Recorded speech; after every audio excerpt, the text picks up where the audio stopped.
Reddit by Reddit recap. What is an adult problem you were not prepared for? Of being able to sleep due to stress. Yet here I lay, exhausted but wide awake. When I was younger I could sleep anytime, anywhere. Not too long ago I was waking up at 2 AM and just laying there for 2 hours tossing and turning thinking about all the world's problems. So I decided to outsmart my own brain. When that happened I vowed to get out of bed and go run. Which I know from experience I hate doing. So my brain learned that if I was going to wake up at 2 o'clock it was going to have to go running. And eventually, not wanting to do that, I quit waking up at 2 AM. In my mind my mama should be about 40. She has always seemed to be so strong, but sometimes I want to fall apart when I see her take several attempts to stand up or make excuses about driving on the interstate. She will be 70 soon, but to me she is still young. I don't know what I'll ever do without her. I lost my mom 8 weeks ago. It's hard living without a parent. She was only 60, but I always thought of her as 42. She died before I had the chance to talk with her one last time. It was very unexpected. Give your mama a hug and tell her you'll drive her down the interstate to get her where she needs to go. Pain.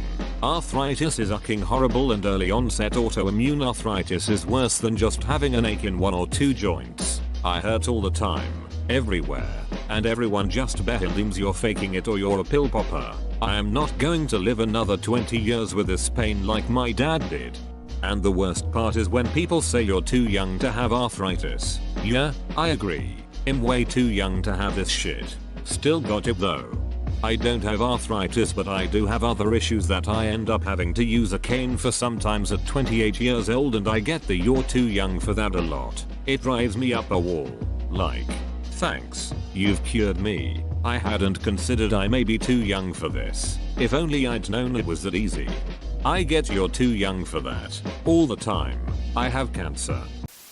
Having to institute a complete body hair management program. Ears, eyebrows, nose, chest, balls, behind, then losing it the only place I want it, my head. For the first time ever, a few months ago my barber said, "Mate, you want me to do something about these eyebrows?" Same. About a year ago. It feels like being offered a breath mint. Aging Parents.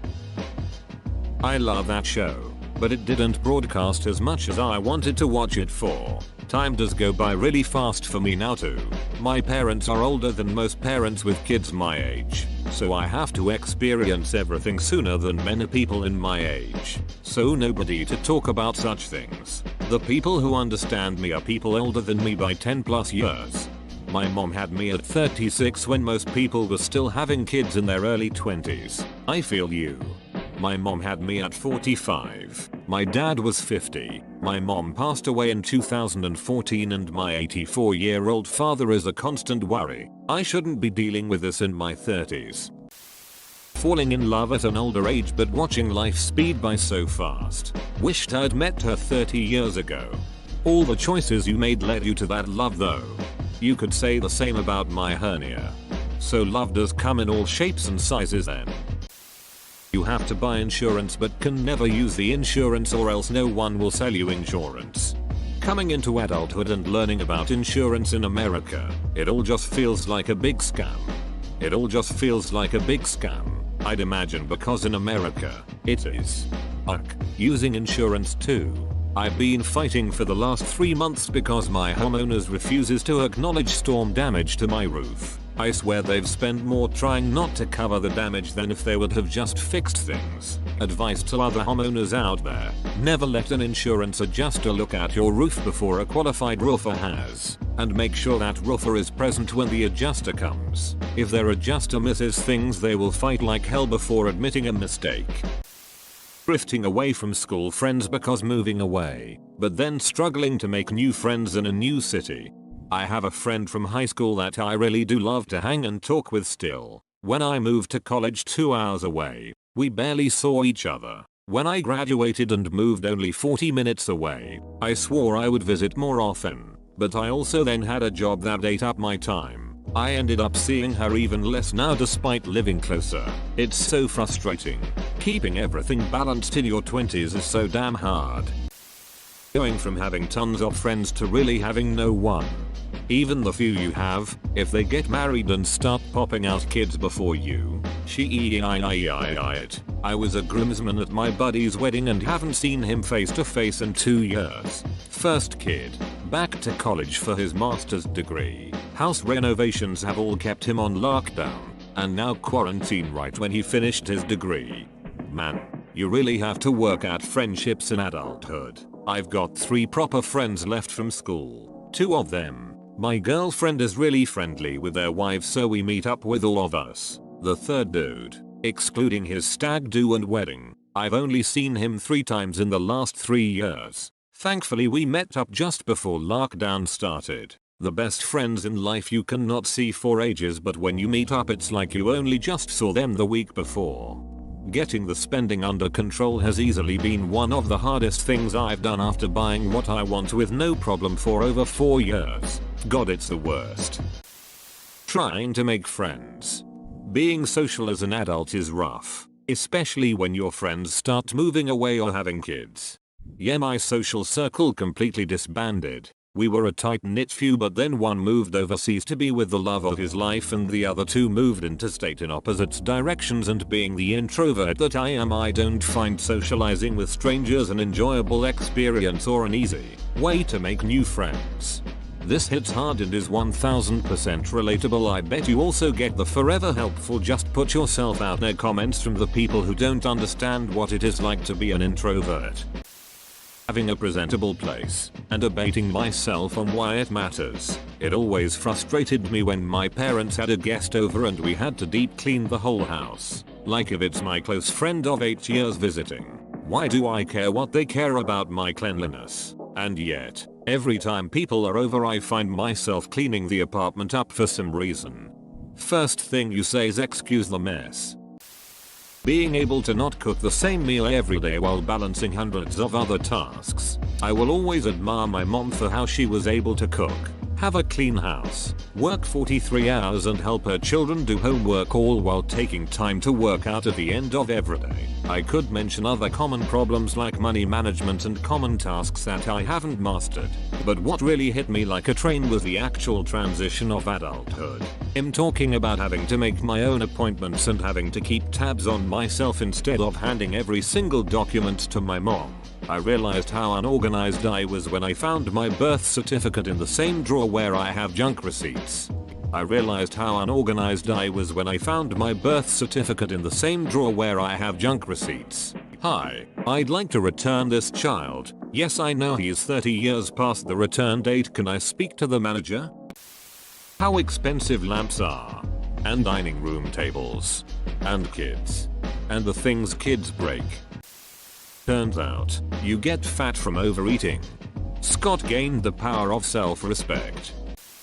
Dealing with your parents acting like children. You would think after you move out of your parents' garage that you would not have to deal with their attitude, but guess what? You still have to hear them complain. My parents have always acted like children. However, as a child I was blind to this. Now as an adult I realize how immature and lost my parents actually are. I realized my mom, I am an only child, was just a big kid herself 20 years ago. What shocks me is that almost everyone's parents become younger when they don't have kids to raise. This includes myself. I've got the book for you. Running on Empty by Jonas Webb. Overcome your childhood emotional neglect. How quickly fruits and vegetables actually go bad when you buy them yourself. And you buy them thinking you're going to eat them. Because they're good for you and you know that. Because you're an adult. But there's always something else to eat and no one is making you eat your vegetables. Look up the cartoon panel. Crisper drawers. Where good intentions go to die. The constant obsessive feeling that I'm fast running out of time to have an enjoyable life even though I'm only in my 20s. That's actually a really good way to put it. Having others rely on you as an emotional ballast. I can barely stay sane myself, let alone carry someone else. When I was young, death seemed very romantic. The idea of everyone being so sad about you being gone and regretting every wrong against you. Now I have way too many responsibilities to die. I have seen how loss really affects the people I love and would never want to subject them to that. Oh. Especially when they just do not make an effort to emotionally regulate themselves at all. If every single thing is a crisis 24/7, what could you possibly want me to do about it? Best comment of the day. Realizing that, just because your parents believe that emotionally, physically, and mentally abusing your children is the only way to make them obedient, doesn't mean that is even the best way. After I had my daughter, and I saw her face for the first time, I told myself that I would never yell, I would never beat my child. I promised her that I would love her no matter what, and I would always be proud of her. She is 5 now, and I can count on one hand the number of times I've yelled at her, for instance about to run into the road, sticking things in a wall socket etc. I've never had the need to spank her, and she gets so upset if she does something wrong, and won't calm down till I tell her it's okay, I forgive you. With that backstory, I can say that when I told my parents that not only would they never see their granddaughter grow up, but if they ever put a hand on her again I would make sure I put them both in prison for child abuse, they didn't take it well, and tried to justify it to me. Having to have that conversation with the people who are supposed to love you unconditionally broke my heart, but it also made it clear to me they are not people who should have had kids. Also, not that anyone will, but in case anyone is wondering, my daughter no longer has unsupervised visits to grandma and pop.